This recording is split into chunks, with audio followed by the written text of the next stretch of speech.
Konnichiwa! So, ito ang aking Japan journey. So, last July 28, 2021, nag-submit ako ng application through email. Then, tumawag din sila sa akin nung araw na yon.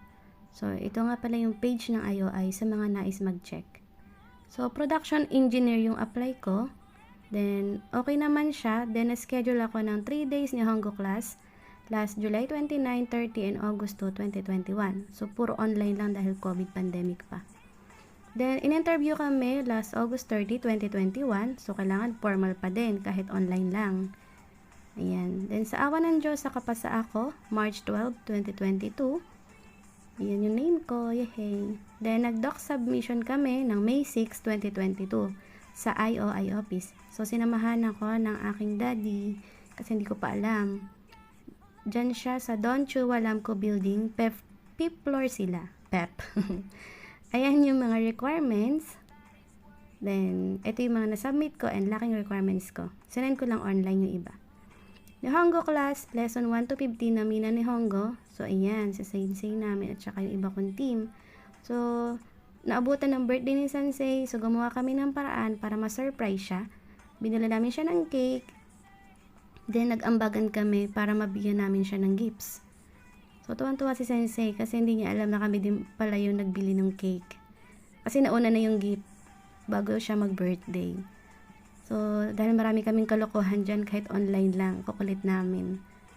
Then, 20 days nga pala yung training namin. So, sa awa naman ng Diyos, okay naman. So, ayan, tapos na. Thank you, IOI. So, ito yung aming certificate of completion. Then, first medical ko last July 26, 2022. Nakasabay ko yan, sila Sir Anton and Sir Kenneth. Nagka-findings pero nag-okay na naman siya.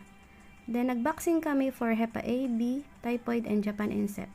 So, almost 1 month din to. Kasi may first, second dose, and third dose yung Hepa B. Ayan na. So, natapos na namin yung vaccine. Then, nagpidos kami September 23, 2022. Ayan o, puro online lang. Mukhang malungkot dyan. Lokang bata. Ayan, ang certificate namin. Thank you, Pidos. Then, ayan, nag-bon voyage party ang ate ko. Kasi gusto niya akong makasama bago ako umalis. Thank you, ate, sa patreat. Then, nag-thank you kami kay Padre Pio. Thank you, Lord, kasi nakapasa ako. Ayan, second medical ko last November 7. Fit naman na ako. So, PCR test na namin ng November 27, 2022. Ayan ang team namin. Nagkita-kita kami. Then, thank you, Lord, negative.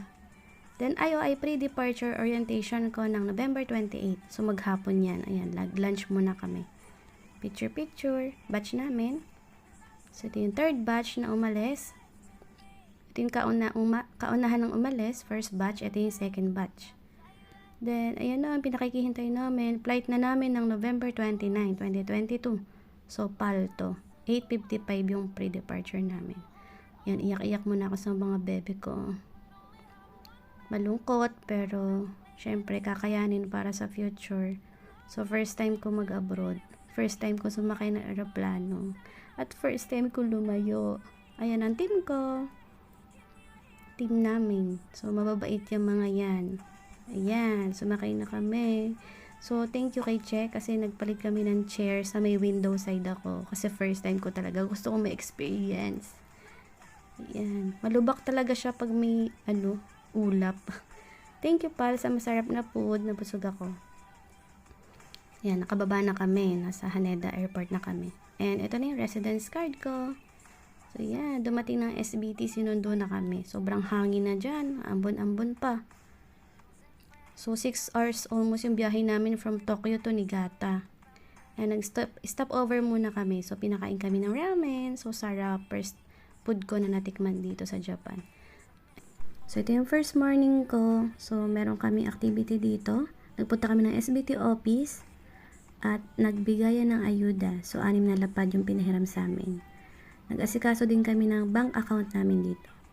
Then, ayan, December 5, start na kami ng work. Ito yung uniform ko. Ito yung whole body picture ko. So, tuwan-tuwa ako dito sa shoes kasi ang cute niya. Then, ayan, 5 minutes walk lang from Apato, papunta sa aming company.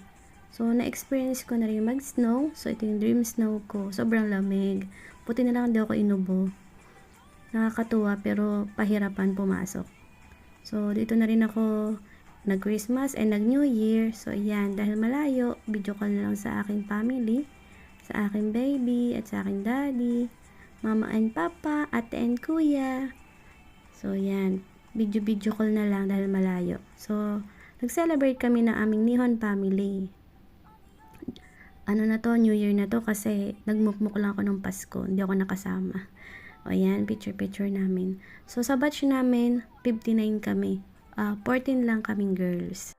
In summary, so July 28, 2021 to November 29, 2022, umabot kami ng 1 year and 4 months. Thank you for watching!